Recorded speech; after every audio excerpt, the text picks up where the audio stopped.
pour une analyse franche et convaincante. Yasmine Abdel-Fadel.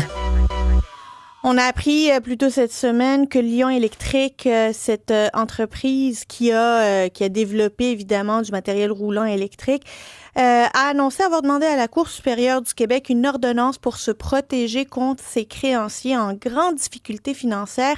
L'entreprise risque la faillite.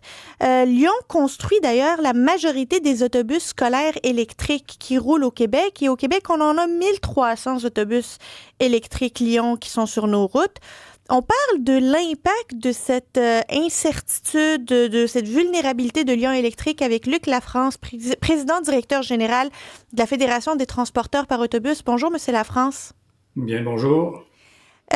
Cette idée, en fait, cette nouvelle-là que Lion se met à l'abri des créanciers, est-ce que ça crée de l'incertitude et de l'instabilité dans les opérations des transporteurs d'autobus scolaires? Effectivement, ça crée beaucoup d'incertitudes. Comme vous disiez d'entrée de jeu, il y a 1300 autobus scolaires environ qui sont des autobus scolaires électriques de Lyon, qui sont sur nos routes actuellement. Ces véhicules-là ont besoin d'entretien, ont besoin de réparation au cas où que des autobus brisent. Ça demande des pièces, ça prend une nouvelle technologie, ça prend des techniciens en électromécanique. Donc, tout ça n'est pas disponible au même titre que ne l'était au niveau des véhicules traditionnels thermiques. Donc, ça a créé énormément d'inquiétudes dans l'industrie. Mais la raison pour laquelle on a 1300 autobus électriques, c'est parce que Québec a imposé ça. Oui, il faut se rappeler qu'en octobre 2021, il y a un décret qui a été passé qui oblige les transporteurs à acheter exclusivement des autobus scolaires électriques neufs. Donc, ça fait déjà presque 3 ans maintenant qu'il y a une obligation des transporteurs d'acheter des autobus électriques. Parallèlement à ça, il y avait un programme d'aide pour l'acquisition d'autobus, mais qui était lié à des autobus assemblés uniquement au Canada. Donc, il y avait seulement Lyon qui se classifiait pour avoir accès à cette subvention-là pour les transporteurs. Finalement, c'était un appel d'offres dirigé, en fait, des exigences qui dirigeaient vers un seul fournisseur sans qu'on s'assure par ailleurs que ce fournisseur est capable d'assurer les services d'après-vente, les services de qualité et de maintien à long terme. Jusqu'à présent, je dirais dans les dernières semaines, les services étaient là, l'entretien était là, le service après-vente. Il y a eu des ajustements, des corrections, c'est un nouveau produit, mais on avait aussi des inquiétudes comme industrie déjà depuis quelques temps. On voyait les mises à pied qui se faisaient chez Lyon depuis quelques mois.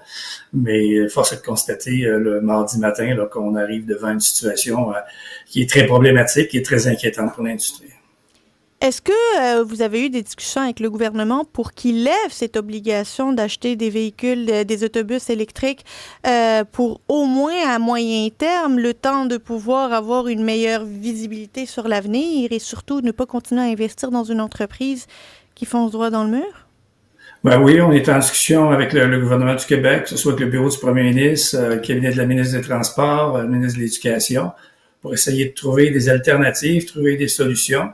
Oui, il y a les 1300 autobus actuellement qui sont sur la route, mais il y a le renouvellement de la flotte actuellement. Habituellement, à ce temps-ci de l'année, les transporteurs placent leur commande pour de nouveaux autobus. On sait qu'un autobus scolaire a une limite de 12 ans d'âge pour transporter des élèves. Alors, chaque année, ils doivent renouveler un certain nombre de leurs autobus dans leur flotte. Mais là, ils sont pas en mesure de commander chez Lyon. Donc, on fait quoi? Quelles sont les alternatives? Alors, on a des discussions actuellement avec le gouvernement à voir c'est quoi s'il y a un plan B et quel est ce plan B pour aider l'industrie.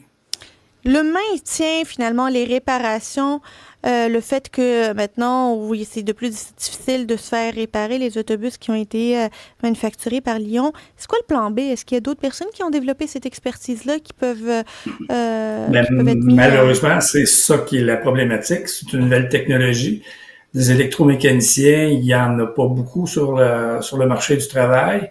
Dans les entreprises, ils ont des mécaniciens plus traditionnels, les mécaniciens diesel, parce que la plupart de leur flotte est thermique. Donc, lorsqu'il arrive un brique et un autobus électrique, le seul recours qu'ils ont actuellement, c'est de se tourner vers Lyon pour s'assurer de faire réparer ou d'avoir les pièces pour réparer leur véhicule. Donc, ça crée beaucoup d'inquiétudes chez les transporteurs actuellement.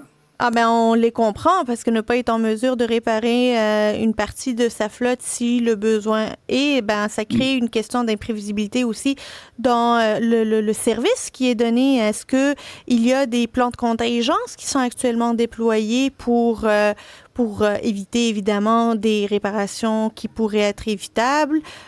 Comment vos membres réagissent à ça?